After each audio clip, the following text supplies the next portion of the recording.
দুর্গাপুরের কাকসায় এক নার্সের রহস্য মৃত্যুর রহস্য। তার কারণ একটি বেসরকারি হাসপাতাল, সেই হাসপাতালের আবাসনের নিচ থেকে তার দেহ উদ্ধার হয়।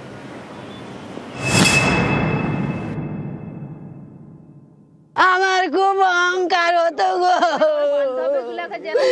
যে আমি এত কষ্ট করে মিয়াকে মানুষ করেছি গো।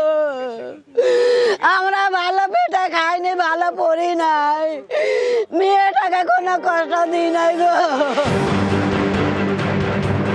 দুর্গাপুরের কাকসায় বেসরকারি হাসপাতাল।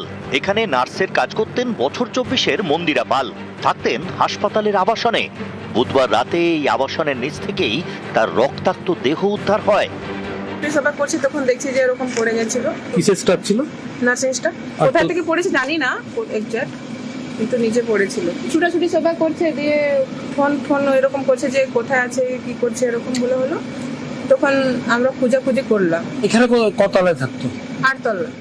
বাঁকুড়ার বিষ্ণুপুর শহরের বাসিন্দা মন্দিরা নার্সিং নিয়ে পড়াশোনা করতেন।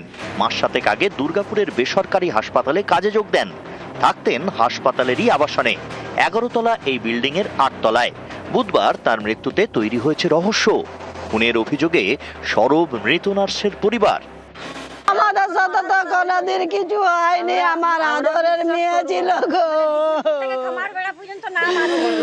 আমার খুব আদরের ছিল, খুব গর্বের ছিল গো। আমার মেয়ে শাস্তি চাই, আমার মেয়ের একটা শাস্তি চাই। কারেন্টলি ইনভেস্টিগেশনটা পুলিশ হ্যাজ টেকেন আপ। যা ইনফরমেশন কলেজের তরফ থেকে পুলিশকে দেওয়ার সম্ভব আমরা অলরেডি দিয়েছি। আমাদের দিক থেকে যা সহযোগিতা দরকার, যা সাপোর্ট দরকার, আমরা সেটা we will do it fully for both the local police authorities and the family.